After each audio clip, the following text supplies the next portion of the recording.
जो questions thumbnail पर लिखे हुए हैं, अगर आपने उन्हें देखकर इस वीडियो पर क्लिक किया है तो विश्वास कीजिए, अगर आपने इस वीडियो को पूरा देखा तो जो आपके दिमाग में जो भी क्वेश्चंस हैं, जो भी आप जानना चाहते हैं, उन सभी के सवालों के जवाब आपको मिलेंगे। ठीक है, बस आप इस वीडियो को पूरा देखिए और उसके बाद आपको खुद ही रिलैक्स फील होगा। ठीक है, चलिए शुरू करते हैं वीडियो को। हेलो दोस्तों, नमस्कार। मेरा नाम है उपेंद्र। जर्नी ऑफ सक्सेस के प्लेटफॉर्म पर आप सभी का स्वागत है।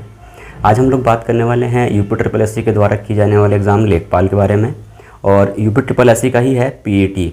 जिसने पीईटी क्वालिफाई किया है वही लेखपाल का एग्ज़ाम देंगे। ठीक है, तो हम इन दोनों के बारे में बात करेंगे क्योंकि अभी लेखपाल का एग्ज़ाम होना है 19 जून को और जो यूपी कराएगा पीईटी का एग्ज़ाम वो होना है 22 सितंबर को। ये प्रस्तावित डेट हैं, हालांकि इनको कंफर्म मानिए क्योंकि बहुत समय से इनका इंतज़ार था, तो अब ये डेट आगे नहीं बढ़ेगी, एग्ज़ाम आपका होके रहेगा। ठीक है, और इसमें बहुत सारे बच्चों के बहुत सारे क्वेश्चंस हैं, जैसे कि एक तो पीईटी के मतलब कितने स्कोर तक के बच्चे इसमें सेफ़ हैं।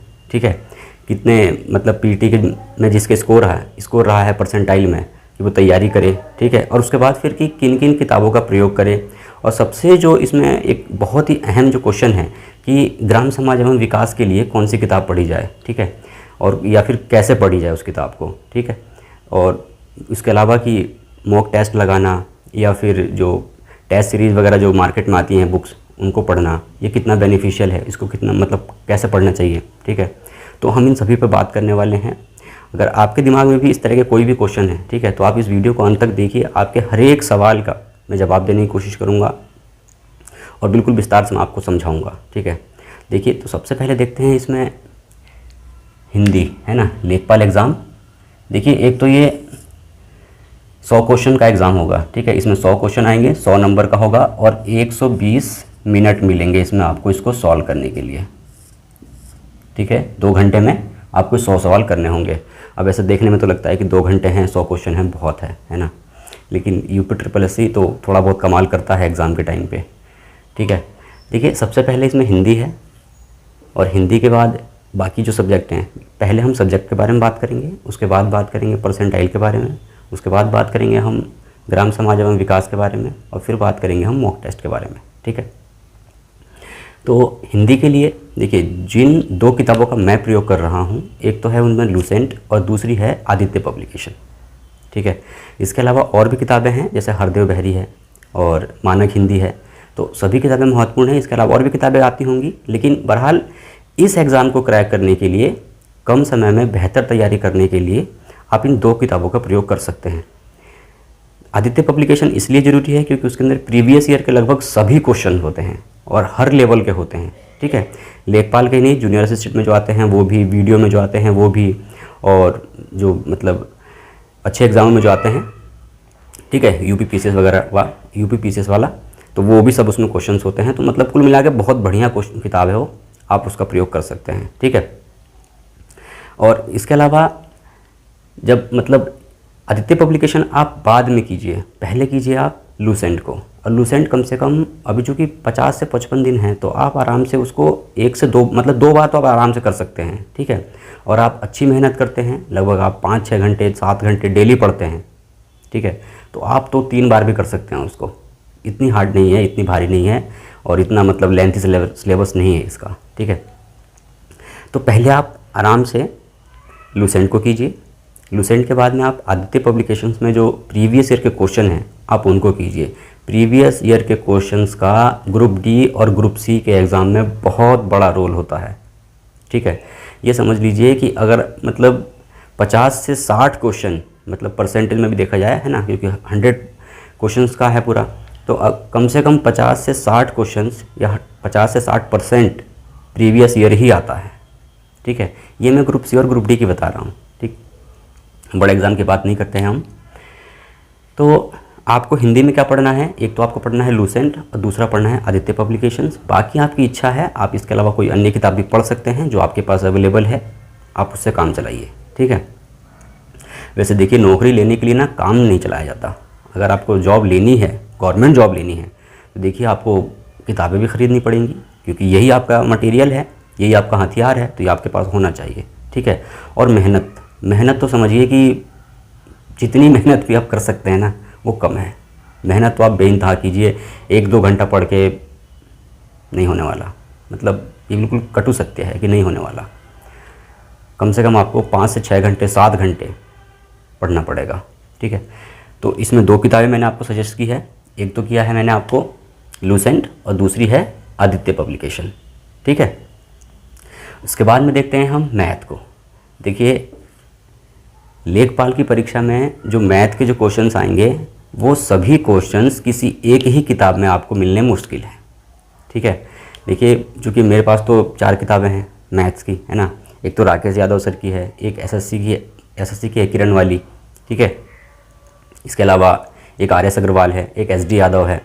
तो कुल मिला के मैंने सभी किताबों को देखा, किसी में भी इसके सभी टॉपिक्स नहीं हैं। किसी एक किताब में इनके सारे टॉपिक्स उसमें नहीं हैं। ठीक है, लेकिन हाँ, अगर उन चारों किताबों को मिला लिया जाए तो इसके लगभग सभी टॉपिक्स उसमें अवेलेबल हैं।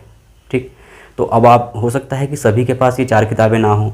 ठीक है, किसी के पास 1 हो, किसी के पास 2 हो, तो कोई बात नहीं।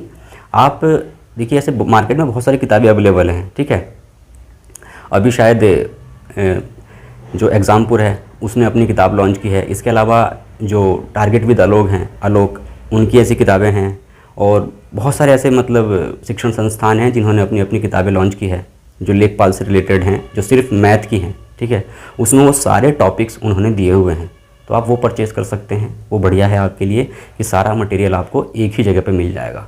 ठीक है, या फिर अगर आपके पास ये बुक्स हैं तो आप इनसे काम चलाइए। ठीक है, लेकिन कुल मिला के सभी टॉपिक्स आपको एक किताब में मिलने मुश्किल है।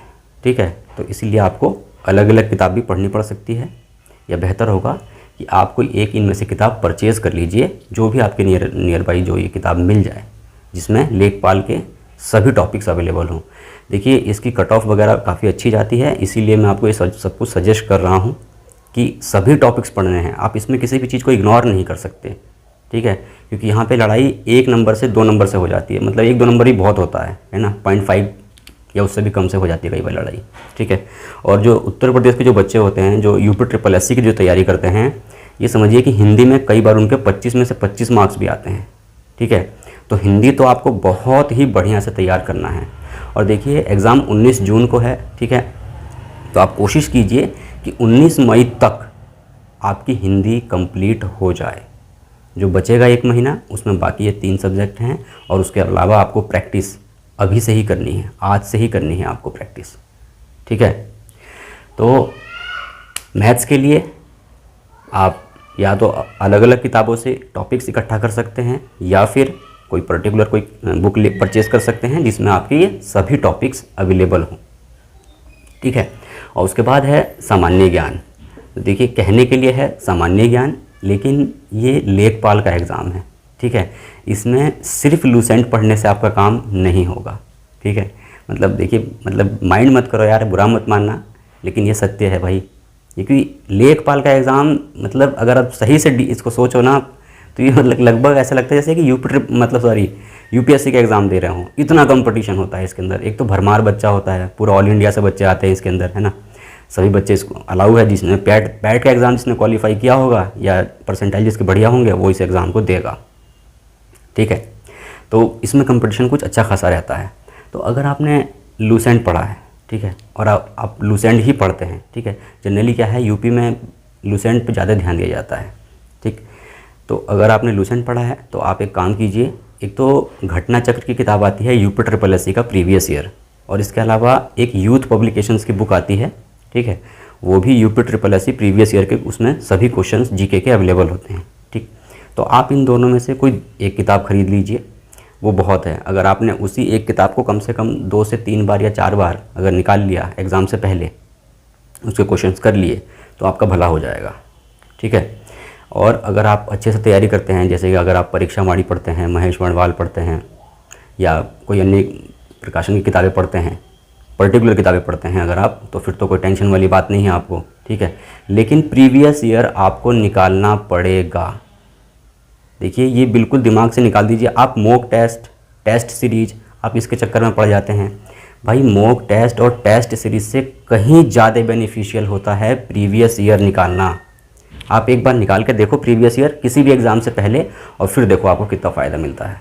बस ये है कि हूबहू क्वेश्चन नहीं आते हैं, लेकिन हाँ, आते उससे मिलते जुलते ही हैं। ठीक है, उसी के बारे में वो पूछा जाता है मोस्ट ऑफ। ठीक है। तो एक बार आप कोशिश करके देखो, आपको ज़रूर फ़ायदा मिलेगा। तो सामान्य ज्ञान के लिए मैंने आपको बताया कि लूसेंट वाले हुए अगर आप हैं तो आप प्रीवियस ईयर ज़रूर निकालें। अगर आप लूसेंट वाले नहीं भी हैं तब भी आपको प्रीवियस ईयर निकालना पड़ेगा, क्योंकि उसके आपको बेनिफिट बहुत मिलने वाले हैं, ठीक है। मैंने प्रीवियस ईयर के लिए बताया आपको, एक तो यूथ पब्लिकेशंस का UPSSC, ठीक है, और दूसरा घटना चक्र की UPSSC का जो प्रीवियस ईयर आता है, ठीक है। ये जनरली आपको हर एक बुक स्टॉल पे आपको मिल जाएगा, आप जाइए ख़रीदिए और पढ़िए। अगर आपके पास है तो आप अपना उसको कम से कम 3-4 बार निकाल दीजिए एग्ज़ाम से पहले, तभी आएगा मज़ा एग्ज़ाम देने में, ठीक है। और फिर बात करते हैं जो इसका सबसे ज़्यादा डिमांडेड है ना, कि ग्राम समाज एवं विकास। देखिए 25 क्वेश्चन आते हैं इसके, और ग्राम समाज विकास के लिए जनरली मैं तो 2 किताबों का प्रयोग कर रहा हूँ। एक तो मेरे पास घटना चक्र है और एक है मेरे पास SR इलाहाबाद पब्लिकेशन, ठीक है। क्योंकि सिर्फ घटना चक्र में इसके सारे टॉपिक्स नहीं हैं, और जो दूसरी किताब है इलाहाबाद पब्लिकेशंस की, SR इलाहाबाद पब्लिकेशन, उसमें भी सारे टॉपिक्स नहीं हैं। तो इन दोनों किताबों को मिला के इसके सारे टॉपिक्स उसमें अवेलेबल हैं, ठीक है। मैं तो उसी से कर रहा हूँ। और आप एक काम कीजिए, अगर आप ऐसा कर रहे हैं मतलब आप भी अगर एक से ज़्यादा किताब पढ़ सकते हैं, हालांकि देखिए अब मात्र 50 से 55 दिन हैं, इसीलिए मैं बार बार मतलब मैं कोशिश ये कर रहा हूँ कि आप कम से कम किताबों को पढ़िए और ज़्यादा से ज़्यादा पढ़िए, ठीक है। क्योंकि अगर समय हो, 1 साल का समय हो, 1.5 साल का समय हो, तो फिर तो आप बहुत सारी किताबें पढ़ सकते हैं, कोई दिक्कत नहीं है। लेकिन अब टाइम बहुत कम है, ठीक है। और जब अगर आपको लगता है ना कि मतलब कोई बहुत बेस्ट तरीका अगर हो, तो एक काम कीजिए आप कि जो प्रीवियस ईयर है, मतलब जो सन 2014-15 में जो एग्ज़ाम हुआ था, ठीक है, जो UPSSC ने कराया था लेखपाल का एग्ज़ाम, आप वो पेपर कहीं से ले लीजिए, चाहे गूगल पे मिल जाएगा आपको जनरली, या यूट्यूब पे मिल जाएगा आपको। तो वो पेपर आप लीजिए, उस पेपर में जो ग्राम समाज एवं विकास के जो क्वेश्चन आए हैं, आप उनको कम से कम 5-6 बार उसको निकालिए, सिर्फ ग्राम समाज एवं विकास, ठीक है। जब आप उसको 5-6 बार निकालेंगे तो आपको कहीं ना कहीं ये नज़र आ जाएगा, ये दिख जाएगा, ये समझ में आ जाएगा कि आखिर ये एग्ज़ाम क्या पूछना चाह रहा है, ये पेपर में क्या पूछ रहा है, ठीक है। और जब आप उन क्वेश्चनों को पढ़ के फिर जाइए आप किताब खरीदने, ठीक, ग्राम समाज एवं विकास की। तो जब आप किताब खरीदने जाएंगे तो आप फिर उसके इंडेक्स को देखिए कि उस इंडेक्स में क्या उस चैप्टर से रिलेटेड, क्या वो चैप्टर है उन क्वेश्चन से रिलेटेड, ठीक है। याद हो जाएगा आपको 4-5 बार जब आप उन क्वेश्चनों को पढ़ेंगे तो आपको समझ में आ जाएगा कि ये किन किन चैप्टरों से या किस किस मुद्दे पर ये क्वेश्चन बन रहे हैं, ठीक है। और फिर जाकर आप इंडेक्स में उन जो भी आप किताब खरीदें उसमें आप उसके इंडेक्स में उन चैप्टरों को सर्च कीजिए कि उसमें वो हैं या नहीं है, ठीक है। तो ऐसे करके आप बेस्ट से बेस्ट किताब खरीदिए। मैंने घटना चक्र खरीदी है, आप घटना चक्र खरीद सकते हैं, बढ़िया किताब है।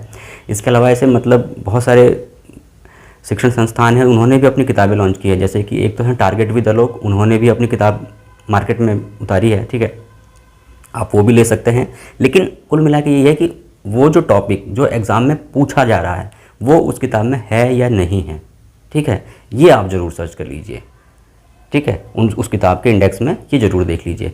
तो इसीलिए एक तो आप घटना चक्र देख लीजिए, टारगेट विद द लोग देख लीजिए, या इलाहाबाद पब्लिकेशंस की, क्योंकि इलाहाबाद का जीके थोड़ा अच्छा होता है, वो उनका पब्लिकेशन बढ़िया होता है, ठीक है। बाकी आप अपनी इच्छा से कर सकते हैं, लेकिन ये 3 किताबें मैं जो आपको सजेस्ट कर रहा हूँ ये बहुत महत्वपूर्ण हैं, ठीक है। और ऐसे ही तैयारी कीजिए आप, क्योंकि क्वेश्चन देख के जब आप जाके देखेंगे कि हाँ भाई ये हमारा इसमें मटेरियल है अथवा नहीं है, तो आपको तैयारी करने में थोड़ा आसान रहेगा। अगर आप ये सोच रहे हैं कि आप कोई भी किताब खरीद लीजिए और पहले पन्ने से लेके और आखिरी पन्ने तक उसको पढ़ डालिए, है ना, तो भैया देखो इतना टाइम नहीं है और टाइम बहुत ज़्यादा लग जाएगा, ठीक है, और इतने कम समय में आप उसको कवर नहीं कर पाओगे। ये सब पहले पन्ने से और आखिरी पन्ने तक जो पढ़ने का काम होता है, ये काम होता है 1 साल पहले, ठीक है, और 1 साल बचा नहीं है। क्योंकि बहुत सारे बच्चे ऐसे भी होंगे जिन्होंने पहली बार पैट का एग्ज़ाम दिया होगा और उनके बहुत अच्छे मार्क्स होंगे, है ना, और वो लोग लेखपाल का एग्ज़ाम भी दे रहे होंगे। तो ऐसे बच्चे जिन्होंने तैयारी शुरू से नहीं करी है, तो उनके लिए यही बेस्ट तरीका है तैयारी करने का, ठीक है। और उसके बाद में बात करते हैं हम इसमें कि टेस्ट सीरीज़ खरीदनी चाहिए या टेस्ट बुक, जो मतलब टेस्ट सीरीज़ की जो किताबें आती हैं वो ख़रीदनी चाहिए, मॉक टेस्ट लगाना चाहिए। तो देखो आप ये कर सकते हो अपनी तैयारी को जांचने के लिए, ये अच्छी बात है, लेकिन अगर आप 1 घंटा देते हो टेस्ट सीरीज़ को तो आप कम से कम 2 से 2.5 घंटा दो प्रीवियस ईयर को, क्योंकि प्रीवियस ईयर की ज़्यादा बेहतर है टेस्ट सीरीज़ की तुलना में, ठीक है। आप कोई भी टेस्ट किताब खरीदो, लेकिन प्रीवियस ईयर को मत भूलो, ठीक है। अगर कोई बच्चा सिर्फ टेस्ट सीरीज खरीद रहा है ना, और वो टेस्ट सीरीज लगा रहा है, बहुत सारे ऐसे मॉक टेस्ट आ जाते हैं ना कि वो बच्चे लगाते हैं, अगर कोई बच्चा वो लगा रहा है और एक बच्चा सिर्फ प्रीवियस ईयर कर रहा है, ठीक है, तो जो प्रीवियस ईयर कर रहा है उसके नंबर, मतलब ये बिल्कुल संभव है कि उसके नंबर ज़्यादा बेहतर आए जो प्रीवियस ईयर निकाल रहा है, ठीक है। तो प्रीवियस ईयर पे मैं फोकस, मतलब मैं खुद करता हूँ, और मैं आप लोगों को सजेस्ट करूँगा कि आप प्रीवियस ईयर ज़्यादा से ज़्यादा लगाइए। मैं बिल्कुल मतलब भरोसा दिला सकता हूँ आपको कि प्रीवियस ईयर करने से ग्रुप सी और ग्रुप डी के एग्ज़ामों में बहुत फ़ायदा मिलता है, मतलब बहुत ज़्यादा फ़ायदा मिलता है। आप एक बार कोशिश करके देखिए, ठीक है। या आप ऐसे मतलब देखिए आप कि पिछले साल पेपर क्या आया था, इस साल क्या आया है, अगले साल मतलब उससे पिछले साल क्या आया था, उससे पिछले साल क्या आया था, तो कहीं ना कहीं आपको बहुत सारे क्वेश्चन जो है मैचिंग वाले मिल जाते हैं कि हाँ इसमें ये भी आया है, उसमें वो आया है, उसमें वो आया है, ठीक है। तो चूँकि सभी किताबों में दिया हुआ होता है तो इसमें कोई छुपाने वाली बात नहीं है, आप ये चेक कर सकते हैं। दूसरी चीज़ कि कितने परसेंटाइल वाले बच्चे इसमें बैठेंगे, तो देखिए बैठना तो हर एक बच्चा चाहता है, ठीक है, चाहे जिसने सिर्फ पीटी का एग्ज़ाम अटैम्प्ट किया हो वो भी, और जिसके अच्छे परसेंटाइल हैं वो भी, सभी बच्चा चाहता है कि लेखपाल का एग्ज़ाम वो दे, ठीक है। लेकिन जो UPSSSC के जो अध्यक्ष हैं उन्होंने कहा है कि 15 गुना से ज़्यादा वो बच्चे बुलाएंगे नहीं, ठीक है। लेकिन पता नहीं अब आगे क्या होगा। अब ऐसा नहीं है कि जिनके बहुत अच्छे मार्क्स हैं सिर्फ वही इसमें बैठे हैं तो बाकी लोग तैयारी ना करो, तो भैया तैयारी ना करोगे तो इस एग्ज़ाम का क्या होगा। 22 सितंबर को ये भी प्रस्तावित है ना, तो आपको तैयारी तो करनी पड़ेगी। अगर आपके कम मार्क्स हैं इसका मतलब आपने कम पढ़ाई की है, तभी आपके कम मार्क्स हैं, ठीक है। तो अच्छे मार्क्स तो लाओगे ना, तभी तो आगे बैठ पाओगे, फिर जो अगले एग्ज़ाम होंगे फिर उनमें नहीं बैठ पाओगे आप, ठीक है। तो पढ़ना तो आपको पड़ेगा, तो इसीलिए कम से कम आप इस लालच में पढ़ो कि हो सकता है आपको UPSSC बुला ले लेखपाल के लिए, समझ रहे हो ना। अगर आपके कम परसेंटाइल हैं, 50 से कम हैं, तो भाई कोशिश करो कि ये परसेंटाइल आपका कम से कम 80 से ऊपर चला जाए, ठीक है, या 95 चला जाए, मैं तो कहता हूँ 100 चला जाए तो ज़्यादा बेहतर है, ठीक है। लेकिन किन्हीं कारणों से अगर आपके मार्क्स कम आए हैं, जो लास्ट टाइम पे पीटी हुआ था, तो अब की बार जो पीटी होगा उसमें आप बेहतर नंबर लेकर आओ, ठीक है। तो पढ़ाई करते रहो और ये सोच कर पढ़ो कि UPSSC लेखपाल के लिए आपको भी बुलाएगा, ठीक है। देखिए मैं आपको वैसे मतलब गलत ऐसे भरोसा नहीं दिला सकता है कि नहीं अगर आपके 33% हैं या परसेंटाइल है तब भी आप जाओगे, क्योंकि देखो UPSSC को तो पता नहीं कोई समझ नहीं पाया, ठीक है, वो क्या चाहता है क्या करता है, ठीक है। लेकिन आप तैयारी करते रहो और ऊपर वाले से दुआ करो कि ज़्यादा से ज़्यादा बच्चों को लेखपाल एग्ज़ाम के लिए बुलाया जाए, आपको भी बुलाया जाए, ठीक है। बहरहाल तैयारी कुछ आपको ऐसे ही करनी है, टेस्ट सीरीज से बेहतर है प्रीवियस ईयर लगाना। इन किताबों को कैसे पढ़ना है ये मैंने आपको बताया, कौन कौन सी किताबें पढ़नी है ये मैंने आपको बताया, ठीक है। इसके बाद में बात करते हैं हम UPSSC का PET एग्ज़ाम, ठीक है। देखिए इसका तो एक सिलेबस इतना लंबा चौड़ा दिखा देते हैं ये लोग, है ना, कि हिस्ट्री मतलब भारतीय इतिहास में सिर्फ 5 नंबर का आएगा, भारतीय राष्ट्रीय आंदोलन सिर्फ 5 नंबर का आएगा, ठीक है, भूगोल में सिर्फ 5 नंबर का आएगा। देखिए ऐसे 5-5 नंबर करके ऐसा लगता है कि मतलब यार पूरा भूगोल पढ़ना पड़ेगा तब जाके 5 नंबर आएगा। आप एक बात सोचिए, देखिए भारतीय इतिहास में से 5 नंबर, भारतीय राष्ट्रीय आंदोलन 5 नंबर, भूगोल 5 नंबर, अर्थव्यवस्था 5 नंबर, संविधान 5 नंबर, सामान्य ज्ञान 5 नंबर, और इसके अलावा सामान्य ज्ञान के अलावा फिर कहाँ गया, करंट अफेयर का 10 नंबर, सामान्य जागरूकता 10 नंबर, ठीक है। तो 10 और 10 20 है ना, 25, 30, 35, 40, 45 और 50। तो देखिए अगर देखा जाए तो 50 नंबर की सिर्फ जीके आ रही है। अगर ऐसे लिख देते कि मतलब सामान्य ज्ञान 50 नंबर का, तो आप कहते कि यार बहुत ज़्यादा वेटेज है इसका, तो यही कहते ना। लेकिन यहाँ पर क्या किया उसने, अलग अलग बांट दिया और ये कंफर्म कर दिया कि हम भूगोल से 5 क्वेश्चन 100% देंगे आपको। तो ये आपको समझना चाहिए। और मान लीजिए अगर ऐसे इकट्ठा लिखता कि सामान्य ज्ञान के 50 क्वेश्चन या 50 नंबर, और पता चला कि उसने भूगोल का सिर्फ एक ही क्वेश्चन रखा और भूगोल आप पूरा पढ़ के चले जाते, तो उसमें तो नुकसान आपका होना था। यहाँ तो उन्हें तो कोई दिक्कत है नहीं, ठीक है। लेकिन यहाँ पे कंफर्म कर दिया है कि 5 क्वेश्चंस आएंगे ही आएंगे इसके, ठीक है, जो 5 नंबर के होंगे। ऐसे ही देखिए ये जो लिखा हुआ है यहाँ पे कि भारतीय इतिहास और भारतीय राष्ट्रीय जो आंदोलन है ना, इंडियन नेशनल मूवमेंट, तो ये दोनों एक ही सब्जेक्ट के हैं, ये अलग अलग नहीं है। ठीक है, हाँ ये है कि आप जो मॉडर्न इंडिया पढ़ते हो, आप जो आधुनिक भारत पढ़ते हो, आधुनिक इतिहास पढ़ते हो, ये वहाँ से आता है, और ये पूरे इतिहास में से आप इसको समझ सकते हो। ठीक है, एंशिएंट और मीडिएवल दोनों मिला के। ठीक है, इसके अलावा है भूगोल और भारतीय अर्थशास्त्र। देखिए इकोनॉमिक्स के बारे में आपको एक चीज़ बताऊंगा कि बच्चे जो है ना थोड़े परेशान रहते हैं इसको लेकर भी। ठीक है, कि भारतीय अर्थव्यवस्था के बारे में कहाँ से पढ़ना है। तो भैया देखो, भारतीय अर्थव्यवस्था में से 5 क्वेश्चन आएंगे, और भारतीय अर्थव्यवस्था को समझने के लिए या पढ़ने के लिए इस 5 क्वेश्चनों के लिए आप पूरी कोई बुक परचेज़ मत करो।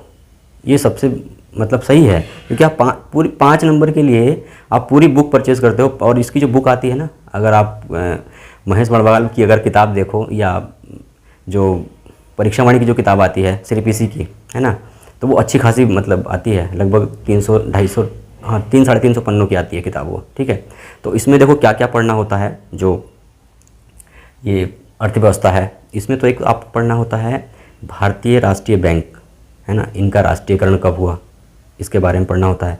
बैंकिंग सिस्टम के बारे में पढ़ना होता है आपको। हमारे देश की अर्थव्यवस्था या जीडीपी जो राष्ट्रीय स्तर पे, अंतर्राष्ट्रीय स्तर पे की मतलब क्या है, ये पढ़ना होता है इसमें। और मोस्ट ऑफ जो इसके क्वेश्चन आते हैं, मतलब मोस्ट ऑफ प्रोबेबिलिटी होती है इनके क्वेश्चनों को आने की, वो होते हैं करंट अफेयर से रिलेटेड। ठीक है, तो कम से कम करंट से संबंधित आपके इसमें 1 से 2 क्वेश्चन आएंगे। ठीक है, फिर बैंकों का राष्ट्रीयकरण कब कब हुआ, ये पढ़ लीजिए आप। बैंकिंग के क्षेत्र में हमारा देश क्या कर रहा है। ठीक है, जो एशियन डेवलपमेंट बैंक है वो क्या कर रहा है, आरबीआई क्या कर रहा है, वर्ल्ड बैंक क्या कर रहा है, ये सब इसी से संबंधित इसमें क्वेश्चन आते हैं। तो ज़्यादा गहराई में जाने की आवश्यकता आपको है नहीं। ठीक है, इसके लिए आप बुक मत परचेज़ करना। नॉर्मली जो करंट अफेयर है आप वहाँ से इसको ले सकते हैं, या कोई पुरानी किताब हो वहाँ से आप ले सकते हैं।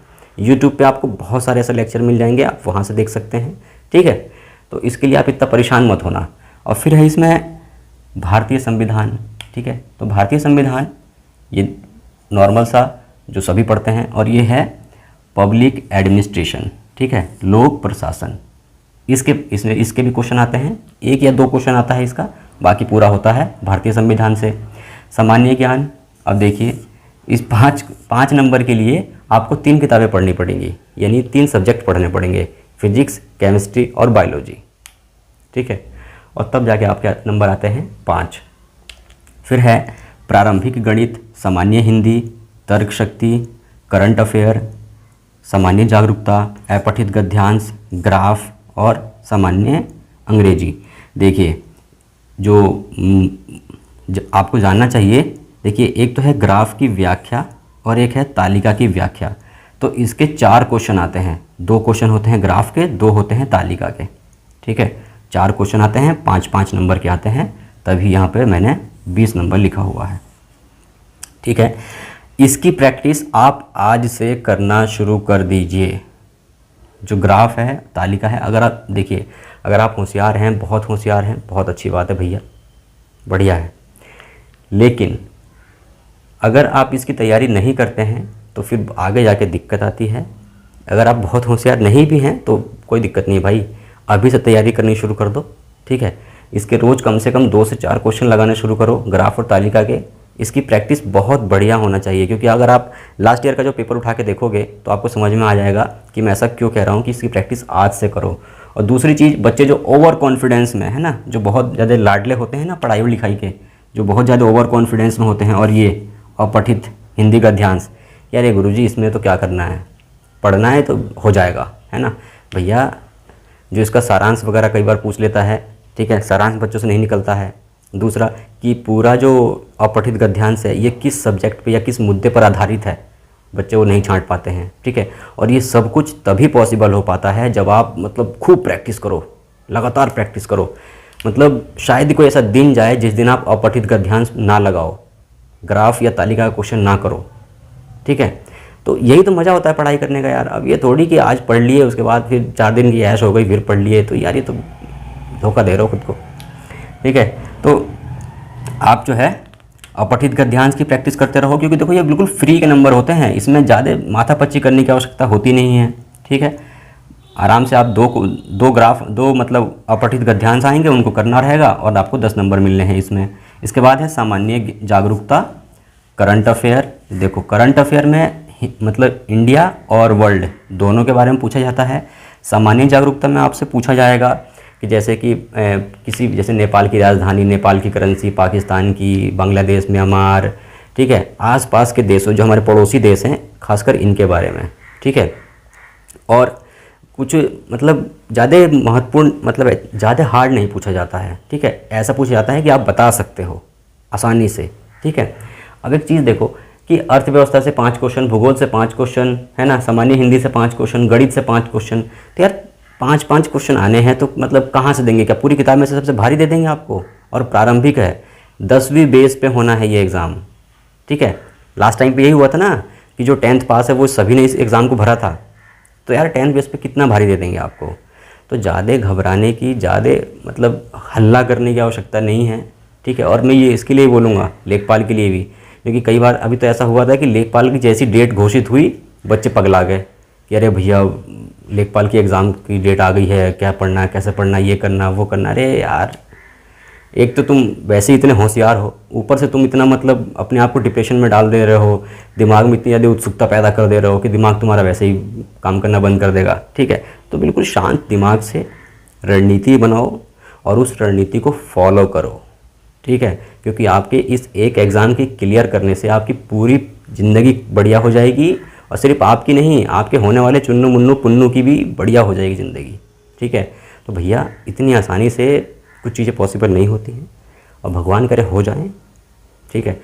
तो ऐसे तैयारी करनी है आपको। फर्स्ट ऑफ ऑल मैं बार बार कह रहा हूँ कि प्रीवियस ईयर ज़रूर लगाइए, इतना परेशान मत होइए। 50 नंबर की जीके है इसके अंदर। हिंदी पर विशेष ध्यान दीजिए, ग्राफ एवं तालिका पर ध्यान दीजिए। सामान्य अंग्रेजी पर बिल्कुल आपको इसमें ज़्यादा जो है माथा मारने की आवश्यकता है नहीं, ठीक है। आपको सिनोनियम्स और एंटोनियम्स पूछे गए थे लास्ट टाइम पे, ठीक है। हिंदी से इंग्लिश और इंग्लिश से हिंदी बनाने के लिए सेंटेंस दे दिए गए थे आपको, ठीक है। ज़्यादा से ज़्यादा इसमें फिलिंग द ब्लैंक्स पूछ लेगा आपसे, ठीक है। तो भैया अगर आपने इंटर में या 10वीं में थोड़ी बहुत भी अगर आपने इंग्लिश पढ़ी है, ठीक है, तो आप विश्वास कीजिए, आप कम से कम 5 में से आप 4 क्वेश्चन बिल्कुल ठीक करके आओगे, ठीक है। परेशान होने की बिल्कुल आवश्यकता नहीं है किसी भी तरीके से, किसी भी सब्जेक्ट में, ठीक है। शायद ही कोई ऐसा सब्जेक्ट है इसमें जो आप नहीं कर सकते हैं। हाँ, जो नया है आप लोगों के लिए वो क्या है, एक तो ग्राफ और एक तालिका, जो जनरली मतलब हर एक एग्ज़ाम में नहीं पूछा जाता था पहले, खैर अब तो पूछा जाता है। एसएससी ने भी इसको पूछने का ट्रेंड पहले से ही बना रखा था, अब तो खैर और ज़्यादा पूछता है। और लगभग हर एक एग्ज़ाम में, चाहे आपने अभी पहले एनटीपीसी का एग्ज़ाम दिया होगा, उसमें अगर उसमें अच्छा खासा पूछा गया था, शायद ही कोई ऐसा पेपर था जिसमें ना आया हो एक आध क्वेश्चन, ठीक है। तो अब तो ये ट्रेंडिंग हो गया है, पहले नहीं पूछा जाता था, ठीक है। तो परेशान नहीं होना है, दिमाग को शांत रखना है, ज़्यादा हू हल्ला नहीं मचाना है इस एग्ज़ाम को लेकर, ठीक है। मैंने आपको पूरी तरीके से बता दिया कि किस किताब को और कैसे पढ़ना है, ठीक है। और बाकी अगर आपकी कोई भी क्यूरी होगी तो मैं अपने डिस्क्रिप्शन में इंस्टाग्राम का लिंक दे दूंगा, आप वहाँ पर मैसेज कर देना, या फिर यहीं पर वीडियो में कमेंट कर देना। मैं फिर आपको, देखिए हमारा काम क्या है कि भैया आपको बढ़िया से बढ़िया रास्ता बता सकें, ठीक है। अगर आपकी इच्छा है पढ़ने की, आपकी इच्छा है नौकरी लेने की, तब ज़बरदस्ती तो आपको पढ़ा नहीं सकते। ज़बरदस्ती कोई मुझे नहीं पढ़ा सकता तो मैं आपको क्या पढ़ाऊँगा, ठीक है। अगर आपकी कोई ऐसी इच्छा है किसी भी किताब के बारे में, किसी भी मतलब कि हाँ ये समझ में नहीं आ रहा है, तो आप इंस्टाग्राम का जो लिंक दे दूँगा वहाँ तो आप मैसेज कर सकते हो, मैं आपको रिप्लाई कर दूँगा, ठीक है। और मैं भी पूरी कोशिश करूँगा कि आप लोगों को कोई समस्या ना हो, कोई दिक्कत ना हो, ठीक है। बाकी मिलते हैं आपसे अगले वीडियो में, तब तक के लिए बहुत बहुत धन्यवाद। अपना ध्यान रखिए, पढ़ाई करते रहिए, रोज़ पढ़ाई कीजिए, मेहनत कीजिए, ठीक है। जय हिंद।